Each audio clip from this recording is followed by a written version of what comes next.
बेटी संत पधारे हैं, संत के चरण तुम स्पर्श करो, प्रणाम करो। तो यही तुलसी जी की सावधानी है। तुलसीदास जी ने माना कि कन्या पांव छुएगी, नारद जी आशीर्वाद देंगे तो नारद गुरु कहलाएंगे, और कन्या शिष्या कही जाएगी। नारद जी के मन में कन्या के लिए आकर्षण उत्पन्न करना है, वह नहीं होगा। तो उन्होंने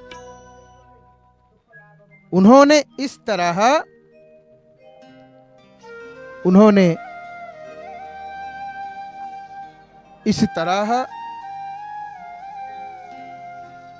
तो कन्या बताई। जिस तरह कोई लड़के वाले को देखता है, तो नारद जी ने नख शीख तक कन्या को देखा, और देखते ही काम को मतलब मैंने जीता है, मैं शिव के आगे निकल गया हूं, ऐसा कहने वाले नारद जी पहली दृष्टि में मोहित हो गए। ये भगवान की माया है। तो नारद जी सोचने लगे, इतनी सुंदर कन्या तो मैंने कभी नहीं देखी। वो एक टक देखने लगे नारद जी। तभी शिलानिधि बोले, महाराज मेरी पुत्री का हाथ देखो, इसका भविष्य कैसा है, कल इसका स्वयंवर है। नारद जी आकर्षित हो चुके थे, तो कन्या का हाथ छूने का अवसर मिला, और जैसे ही हाथ को स्पर्श किया, अधिक मोहित हो गए नारद जी। होशो हवास खो करके उसके चेहरे को देखने लगे नारद जी, और शिलानिधि को बार बार कहना पड़ा, महाराज कन्या का हाथ देखो। तब मुश्किल से नजरें नीची की। वे कन्या का हाथ देखते विचारने लगे कि जो इस कन्या से विवाह करेगा वह अजर अमर बनेगा, 14 ब्रह्मांड का मालिक बनेगा, जगत में अपराजित बनेगा।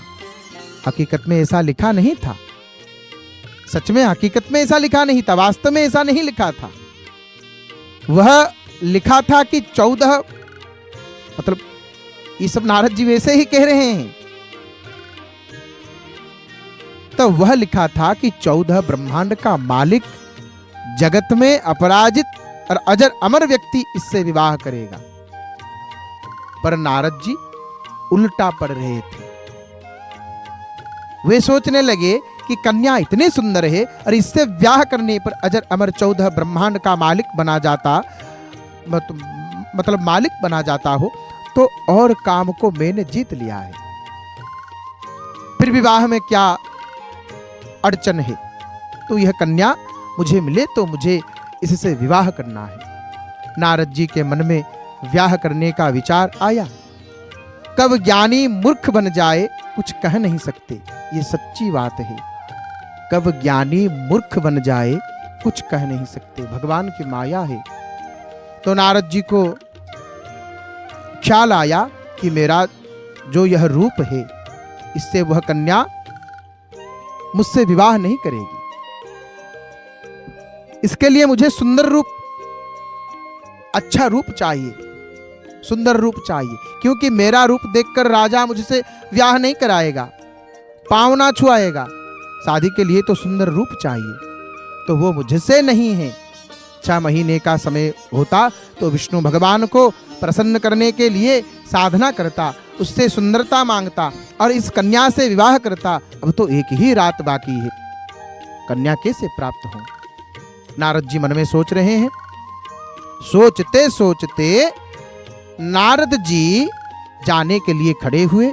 शिलानिधि ने कहा, महाराज रुक जाओ, कल स्वयंवर है, देख कर जाना। तो नारद जी ने कहा, मेरे पास समय नहीं है।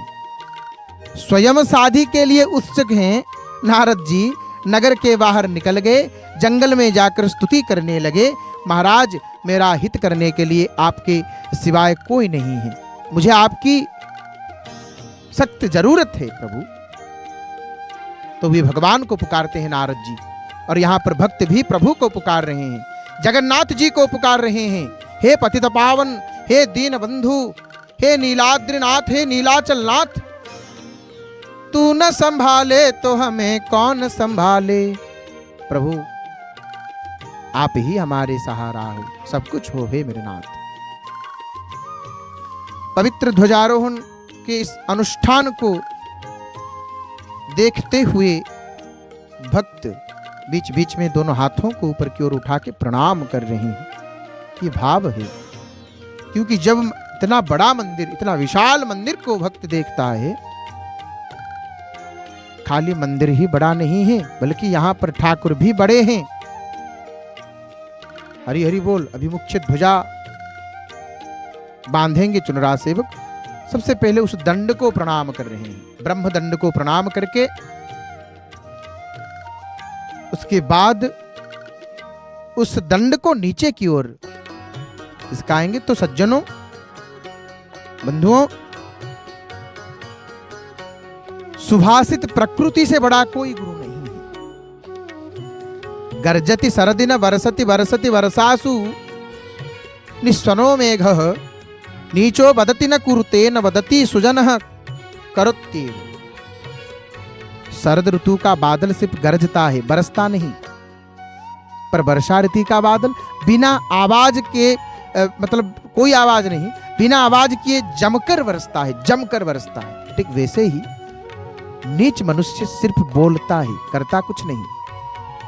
जो नीच है वो सिर्फ बोलता है, कुछ नहीं करता है। और सज्जन पुरुष बिना बोले ही काम कर डालता है, बिना बोले ही काम कर डालता है।